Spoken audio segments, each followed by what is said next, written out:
5, 4, 3, 2, 1. Andy's Cavern is go. Hello and welcome back to Andy's Cavern. And you're all very welcome.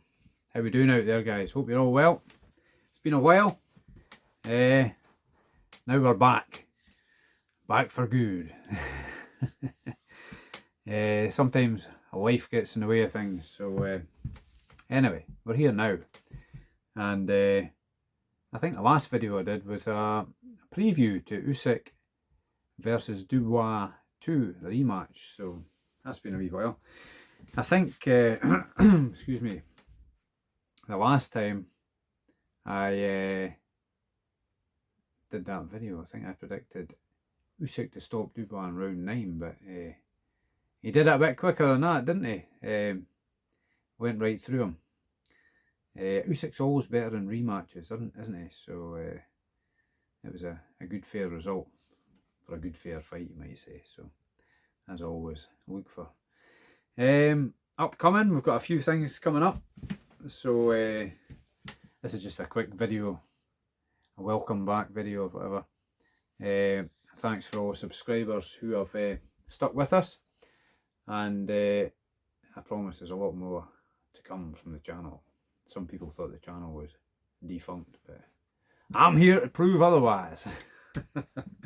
So heavyweight fight coming up, Parker Wardley.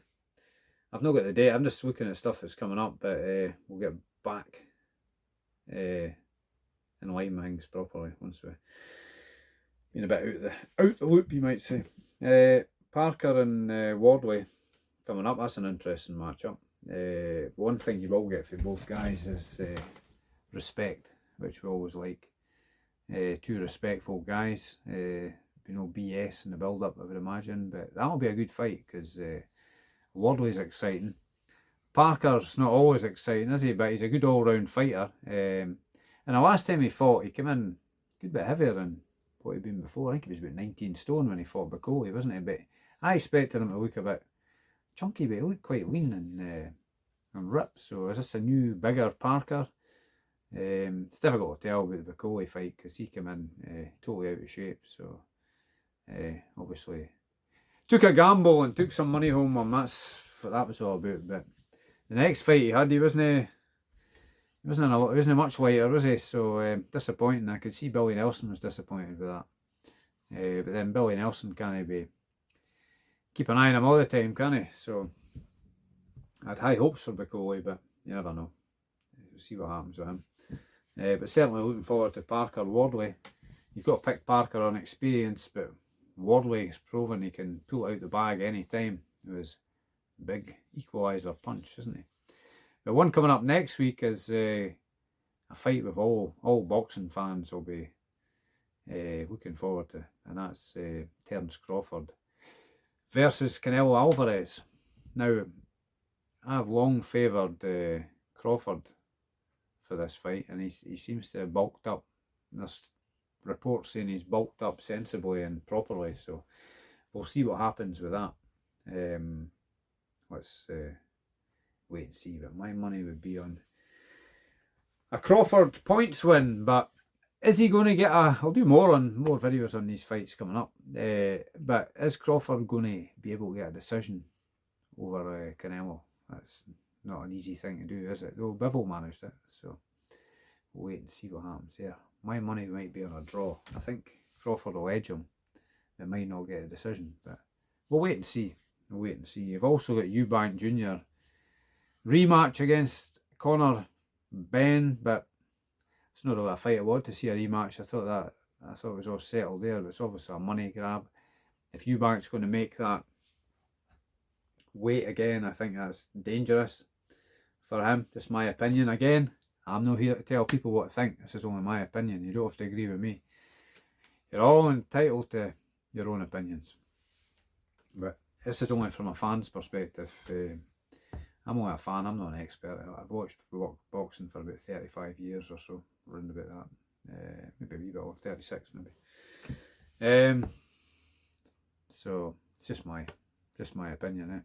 Opinions are like backsides. Everybody's got one, aren't they? So, but it's just my opinion, as I always say. So we've got that coming up, and there's a few other fights coming up. There's a Scottish fighter I like, Nathaniel Collins. He's fighting, I think he's fighting October the 4th. I can't remember who he's fighting, but I saw him when I went to Glasgow to watch Josh Taylor versus Echo Ezeman fight. And I was really impressed with him that night. So he could be the new star of Scottish boxing. And I think Aston Brown's fighting on the undercard as well. 10-round fight. He's a Scottish middleweight champion. So I look forward to seeing him again. When I saw him in Glasgow, he did a first round knockout. So it was exciting stuff while it lasted. So, and who's Moses Atumo going to fight next? Who's he going to fight next? That is a question on everybody's lips, is it not?